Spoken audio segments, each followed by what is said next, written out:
ಇಲ್ಲಿ ಬರ್ರಿ. ನನ್ನ ಹೆಸರಾದರೂ ಬ್ರಹ್ಮ ಮಾನಸ ಪುತ್ರ ನಾರದೋ ಕಲಹ ಪ್ರೇಮಿಗಳಾಗಿ ನಾ ಮಾತುತ್ತಿರುವುದು. ಅದು ಅಲ್ಲದೆ ನಾನಾದರೂ ಉಪಕಾರಕ್ಕೆ ಉಪ್ಪಿನ ಕಾಯಿಯಂತೆಯೂ ಅಪಕಾರಕ್ಕೆ ಹಣ್ಣು ಮೆಣಸಿನಕಾಯಿಯಂತೆಯೂ ಇರಬೇಕು. ನಾರಾಯಣ ನಾರಾಯಣ. ಅದು ಅಲ್ಲದೆ ನಾನು ಒಂದು ದಿವಸಕ್ಕೆ ಒಂದು ಸುಳ್ಳನ್ನು ಹೇಳದೆ ಹೋದರೆ ನನಗೆ ಉದರಶೀಲ ಬಾಧೆಯೂ ಬಾಧಿಸುವುದು. ಅದು ಆಗಿರಲಿ 14 ಲೋಕಗಳು ಹಾಗೂ 56 ದೇಶಗಳನ್ನು ಸಂಚಾರ ಮಾಡಿಕೊಂಡು ಈ ಕೊರಟಗೆರೆ ಗ್ರಾಮಕ್ಕೆ ಬಂದಿರಬೇಕು. ಆದರೆ ಈ ದಿನ ಯಾರೊಬ್ಬರಿಗೂ ಸಹ ಕಲಹವನ್ನು ತಂದಿರಲಿಲ್ಲವಲ್ಲ. ಒಪ್ಪು ಮರೆತಿದ್ದೇನೆ. ನಾನು ಈಗಲೇ ಕೈಲಾಸಕ್ಕೆ ಪ್ರಯಾಣ ಬೆಳೆಸಿ ನನ್ನ ಮುಂದಿನ ಕಾರ್ಯವನ್ನು ಯೋಜಿಸುವುದು.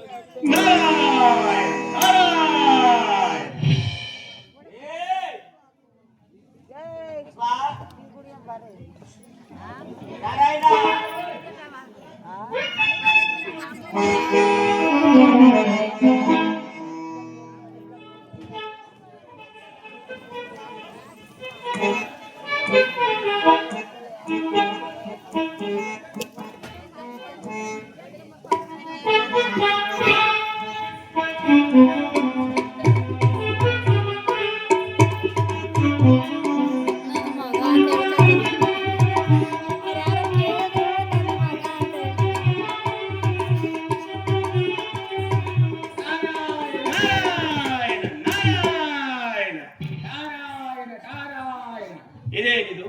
ನಾನು ಈ ಮಾರ್ಗವಾಗಿ ನಾರಾಯಣ ನಾರಾಯಣ ಎಂಬುದಾಗಿ ವಿಷ್ಣು ನಾಮಸ್ಮರಣೆಯನ್ನು ಮಾಡ್ತಾ ಹೋಗುತ್ತಿದ್ದರೆ ಈ ಮಾರ್ಗವಾಗಿ ಯಾರು ಟಾರಾಯಣ ಟಾರಾಯಣ ಎಂಬುದಾಗಿ ಅಪಸ್ಮೃತಿ ನುಡಿಯುತ್ತಿರೋರಲ್ಲ, ಯಾರಿರಬಹುದು? ಆತನನ್ನೇ ವಿಚಾರಿಸಿ ನೋಡುವೆನು. ಅಲ್ಲ, ನಾನು ಈ ಕಡೆಯಿಂದ ಟಾರಾಯಣ ಟಾರಾಯಣ, ಈ ಕಡೆ ನಾರಾಯಣ ನಾರಾಯಣ ಯಾರಿರ್ಬೋದು? ಯಾವ ಲಕ್ಕಿ? ನಾರಾಯಣ ನಾರಾಯಣ. ಅಯ್ಯ, ನಾನು ಈ ಮಾರ್ಗವಾಗಿ ನಾರಾಯಣ ನಾರಾಯಣ ಎಂಬುದಾಗಿ ವಿಷ್ಣು ನಾಮಸ್ಮರಣೆಯನ್ನು ಮಾಡುತ್ತಾ ಹೋಗುತ್ತಿದ್ದರೆ ನೀನು ಟಾರಾಯಣ ಟಾರಾಯಣ ಎಂಬುದಾಗಿ ಅಪಸ್ಮೃತಿ ನುಡಿಯುತ್ತಿರುವೆ ಇಲ್ಲ. ನೀನು ಯಾರು? ನಾನ ಚಂಪಕಾತಿ ನಗರದ ದಕ್ಷ ಬ್ರಹ್ಮನ ಬಳಿಯಿರೋ ಬಸವರಾಜನ ತಗರನ್ನ. ಬಸವಯ್ಯ, ರಾಜಮನೆಯಲ್ಲಿರುವುದನ್ನು ಬಿಟ್ಟು ಈ ಕಾಡಿನಲ್ಲಿ ನೀನು ಏನು ಮಾಡುತ್ತಿರುವೆ? ಎಲ್ಲೆಲ್ಲೂ ನಾನು ಹೇಳ್ತೀನಪ್ಪ. ಆಚಾರ್ಯ, ನೀನ್ಯಾರು? ಬಸವಯ್ಯ, ನನ್ನನ್ನು ನಾರದನೆಂದು ಕರೆಯುವರು. ಓ, ಊರ ಬೆಂಕಿ ಚೆನ್ನಾದಪ್ಪ ನೀನೇನ? ನಾರಾಯಣ ನಾರಾಯಣ. ಸರಿ, ಅಲ್ಲಿ ಎಲ್ಲಾರು ಬೆಂಕಿ ಹತ್ಲಾರ ಈ ಕಾಡೇನು ಬಂದೆ? ಬಸವಯ್ಯ, ಕೈಲಾಸ ಮಾರ್ಗವಾಗಿ ಬಂದೆನು. ಆದರೆ ದಾರಿ ಮಾರ್ಗವು ತಪ್ಪಿ ಈ ಕಾಡಿನಲ್ಲಿ ಅಲಿಯುತ್ತಿರುವೆನು. ನಿನಗೇನಾದ್ರೂ ಕೈಲಾಸದ ಮಾರ್ಗವು ತಿಳಿದಿದ್ದರೆ ನನಗೊಮ್ಮೆ ತಿಳಿಸುವನಾಗು ಬಸವಯ್ಯ. ನಿಮಗೆ ಕೈಲಾಸಕ್ಕೆ ಹೋಗೋ ದಾರಿ ಗೊತ್ತಿಲ್ಲ? ಖಂಡಿತವಾಗಿಯೂ ಇಲ್ಲ ಬಸವಯ್ಯ. ನಾನಪ್ಪ ಬಸವಯ್ಯ, ಕೈಲಾಸಕ್ಕೆ ಹೋಗೋ ದಾರಿ ನಾನು ಬಿಟ್ರೆ ಇಲ್ಲಿರೋರು ಯಾರಿಗೂ ಗೊತ್ತಿಲ್ಲ. ನಾರಾಯಣ ನಾರಾಯಣ. ಒಳ್ಳೆಯ ವಿಚಾರವನ್ನೇ ಹೇಳಿದೆ. ಹಾಗಾದ್ರೆ ಒಮ್ಮೆ ಆ ಕೈಲಾಸದ ಮಾರ್ಗವನ್ನು ತಿಳಿಸುವನಾಗು. ಆಗಬಹುದು. ಇಲ್ಲಿ ಹತ್ರ ಹೇಳುವನಾಗು ಬಸವಯ್ಯ. ಹಾಗಾದ್ರೆ ನೋಡಿ, ದಾರಿ ಕಾಣ್ತಾ ನೋಡು. ಹೌದು, ಕಾಣುತ್ತಿರುವುದು. ಲಾಸಿನ ಲೇಟ್ ಆಗ್ತದೆ ನೋಡು. ಹೌದು, ಲಾಸಿನ ಸೀದಾ ಹೋದ್ರೆ ಹೋದರೆ ಹೋದರೆ ಕೆಂಪಮ್ಮ ದೇವಸ್ಥಾನ ಸಿಗ್ತದೆ ನೋಡು. ಹೌದು ಬಸವಯ್ಯ, ಸಿಗುವುದು. ಅಲ್ಲಿಂದ ಸೀದಾ ಬಲಗಡೆ ತಿರುಗಿಕೊಂಡರೆ ಅಲ್ಲಿ ಬಸ್ ಸ್ಟ್ಯಾಂಡ್ ಸಿಗ್ತದೆ. ಹೌದು ಬಸವಯ್ಯ, ಬಸ್ ಸ್ಟ್ಯಾಂಡ್ ಇರುವುದು. ಆ ಬಸ್ ಸ್ಟ್ಯಾಂಡ್ ತಿರುಗಿ ಎಡಗಡೆ ತಿರ್ಕೊಂಡ್ರೆ ಮುಂದೆ ಹೇಳುವನಾಗು ಬಸವಯ್ಯ. ಸರ್ಕಲ್ ಸಿಗ್ತದೆ. ಬಸವಯ್ಯ, ಅದು ಸರ್ಕಲ್ ಅಲ್ಲವೋ ಬಸವಯ್ಯ? ಸರ್ಕಲ್ ಅಲ್ಲ ಬಸವಯ್ಯ, ಅದು ಸರ್ಕಲ್. ಹೌದು ಬಸವಯ್ಯ, ಮುಂದೆ ಹೇಳುವನಾಗು. ಸಣ್ಣ ಕಲ್ಲಲ್ಲ, ಸರ್ಕಲ್. ಮುಂದೆ ಹೇಳುವನಾಗು ಬಸವಯ್ಯ. ಅಲ್ಲಿಂದ ಸೀದಾ ಮುಂದೆ ಕಡೆ ಸಿಗಂತ. ಯಾವುದು ಬಸವಯ್ಯ? ಅಲ್ಲಿ ಹಿಂದ್ ಕಡೆ ಕಾಣಿಸ್ತದೆ, ಎದುರು ಕಡೆ. ನಾರಾಯಣ ನಾರಾಯಣ. ಅವಂಗೆ ಬೆಟ್ಟ ಬಸವಯ್ಯ, ಅದು ಶಿವಗಂಗೆ ಬೆಟ್ಟ ಬಸವಯ್ಯ. ಅವಗಂಗೆ ಬೆಟ್ಟ ಅಲ್ಲ ಬಸವಯ್ಯ, ಶಿವಗಂಗೆ ಬೆಟ್ಟ. ಹೌದು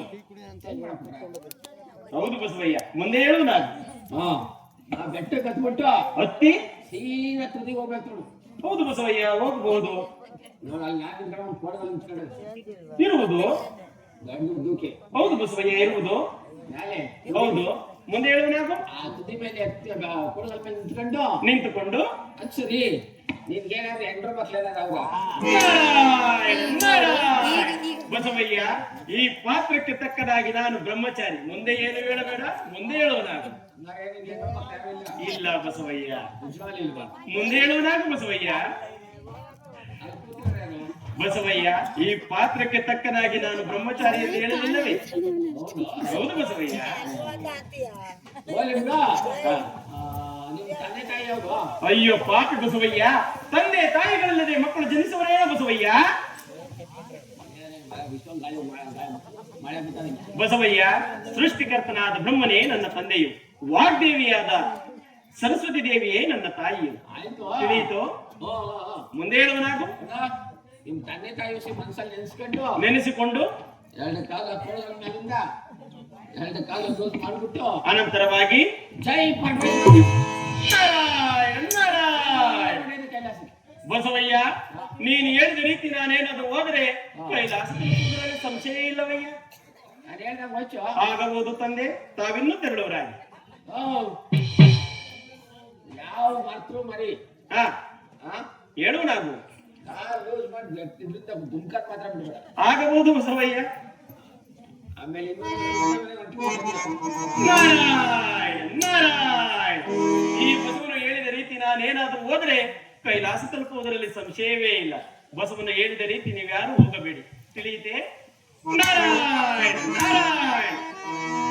ಜಯತು ಜಯ ವಿಠಲ